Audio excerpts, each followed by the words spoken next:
What's going on? What's going on? What's going on, y'all? It's Coach Nkrumah. Ah, man, excited about the night. I told y'all I was coming back. We was going to keep uh, going every day, man. I got to get back in the swing of teaching every single day, man. I took a long hiatus, had a lot going on, but it doesn't matter. It doesn't matter. We're back. We're back. We're back. We're back. Tonight, we're going to be talking about finding the gold where you are. A lot of times we act like we our whole lives like 24/7 is just terrible and that there's nothing good going on in life. Every time somebody talk to us, we acting like nothing good is going on in life, and that's just not true. Even when we, think it is, it's like we are overlooking so much good. So tonight, I want to talk about finding the gold where you are.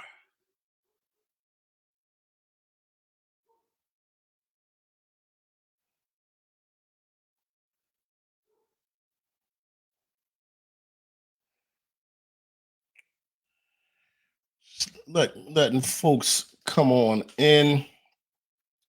We're gonna get rolling in just a minute or two. You know, real excited tonight. Not just on Facebook, we're also going live on TikTok for the very first time. I've never gone on live on TikTok. The TikTok camera got me looking a little bit better than the Facebook camera. I think this camera might be a little bit too close to me or something. Something ain't right. I'm looking a lot more handsome up there on TikTok. But yeah, so tonight we are going to be talking about finding the gold where you are.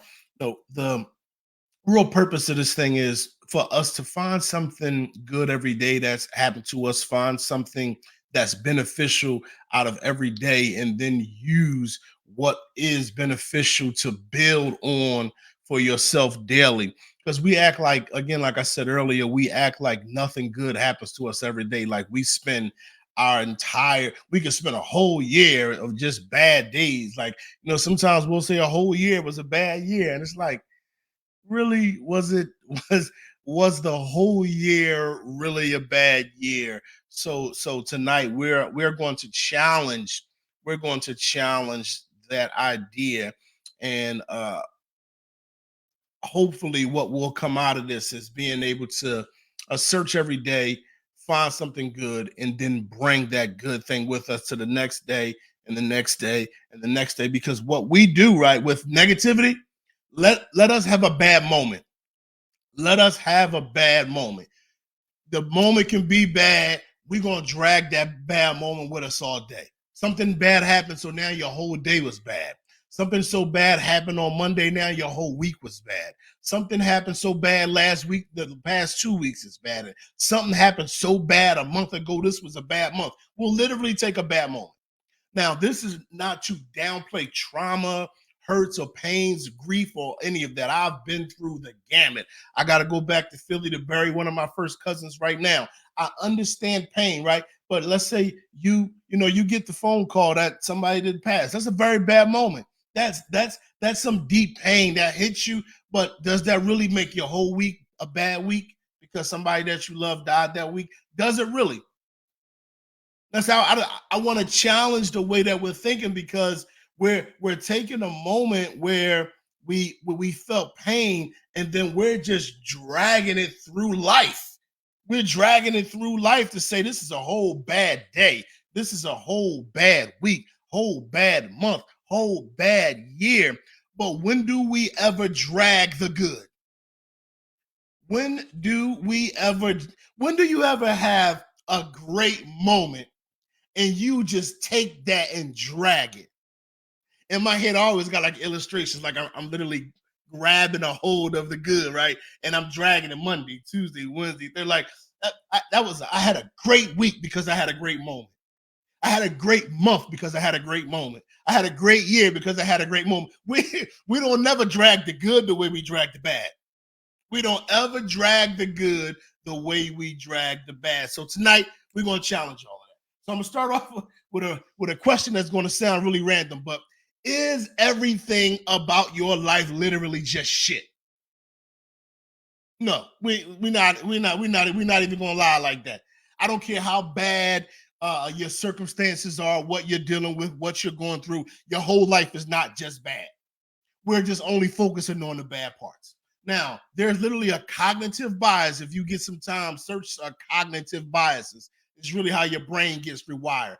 One of the cognitive biases is called negative bias, and it causes you to always focus on the negative and ignore the positive. And most of us struggle with this. That's why you can put up a post and you can have 1,000 good comments, but the two negative ones, they hit you the most.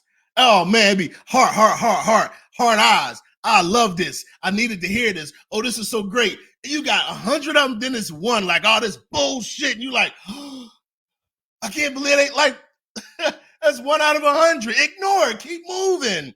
But our negative bias wires our brain to the point where the negative creates more of a reaction and emotion than the positive. So when somebody says something negative about you, it hits you harder than when somebody says something positive about you.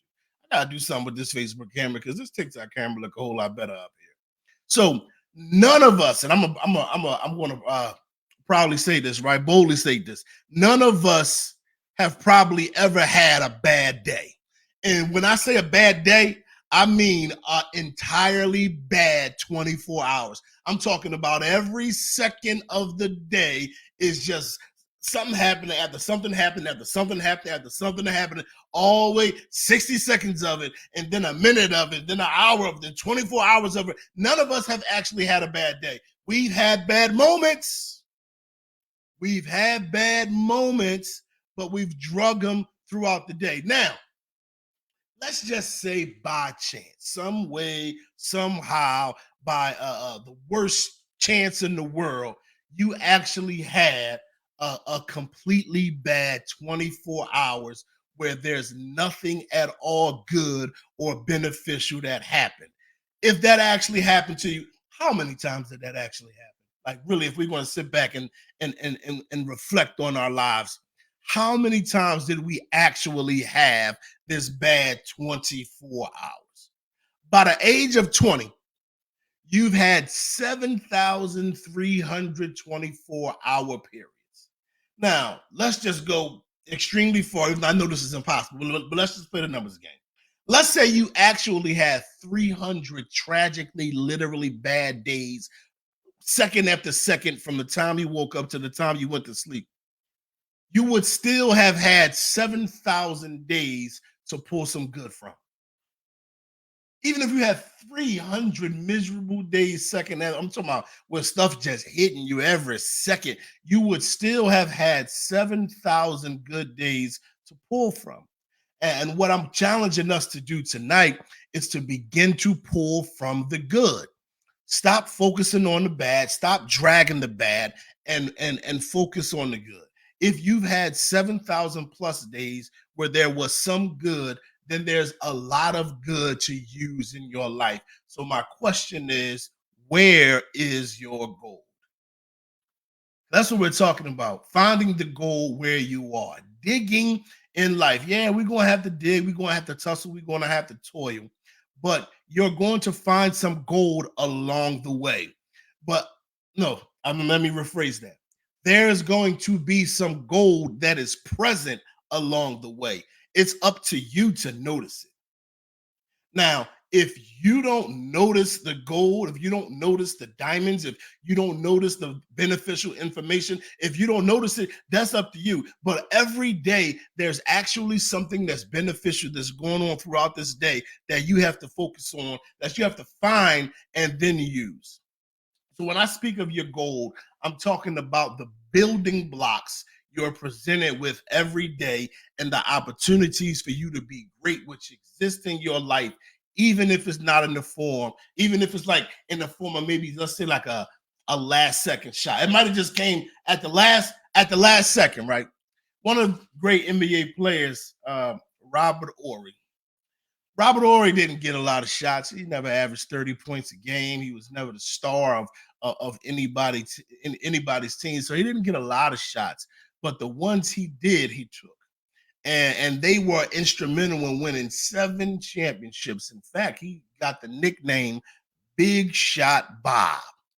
He got the nickname because when the team was down, when it seemed like it might be over, he comes through in the clutch. I remember a reporter asked him one day after he hit a game-winning shot. She said, "How did you get the courage to take that shot?" And he just looked at her and said, "I'm Big Shot Bob." It was like I've been doing this my whole career. See, I might not have the glitz and glamours. I might not have the shoe deal. I might not be the leading scorer. But guess what?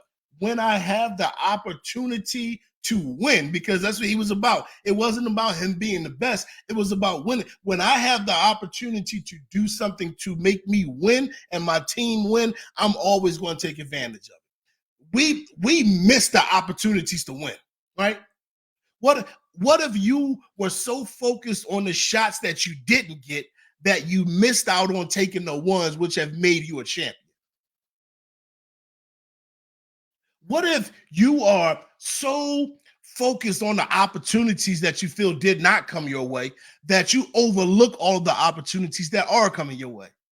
That because the opportunity didn't come in the form that you wanted, that because the opportunity didn't look like somebody else's opportunity, that because the opportunity didn't seem as easy as somebody else's, that you're ignoring the opportunities that you have for yourself to become a champion in life. And what I'm gonna tell you, what I'm saying is every day there's some kind of opportunity. Is this making sense to anybody? Come on, drop some comments so I can know if I'm making sense. Every day there's something that you can take that's going to give you an opportunity to become a champion in life. But you got to find the goal where you are. You can't keep focusing on somebody else and you want their goal. You don't know the cost of their oil. You don't know what they've been through. I never forget I had a brother. I tell a story.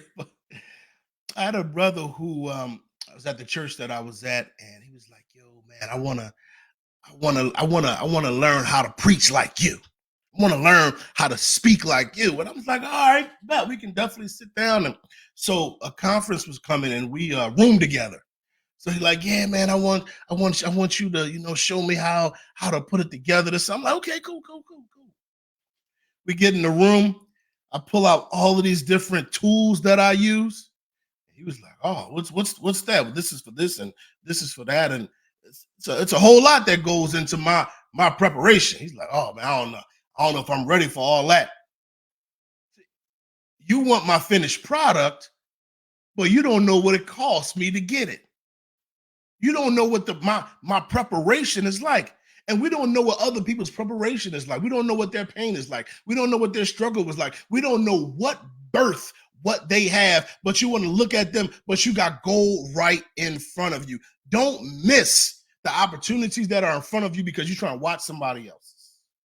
Opportunities don't always come with the bow and the ribbon. Sometimes it might come in the form of a disaster.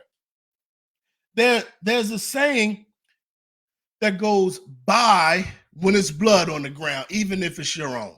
Now, this is a very, very controversial quote because it came from some allegedly came from some so-called Jewish people during the Holocaust. So they was like, "Listen, we're gonna be able to make some money off of this if we survive. So buy the house is getting cheap now that everybody is getting killed. So buy when there's blood on the ground, even if it's your own." So it comes from a tragic place, but that was the mindset. Like, listen, it's a tragedy going on, but in this tragedy, I can see a way for me to prosper. Now, I don't say this for you to try to prosper off other people's tragedies. I'm talking about finding a way to prosper in the midst of your own. in the midst of your own pain, in the midst of your own struggle, in the midst of your own hurts, in the midst of what's going on with you. I'm talking about you buying when you are dealing with the worst things in your life. Think about a time where your allegorically your blood was on the ground. What lesson could you have taken from it to become better?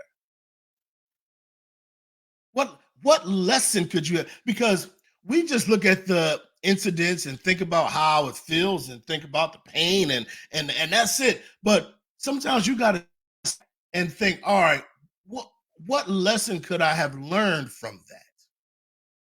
Is that making sense to anybody? What lesson could I have learned from that? And imagine if you took a lesson from every single day of your life.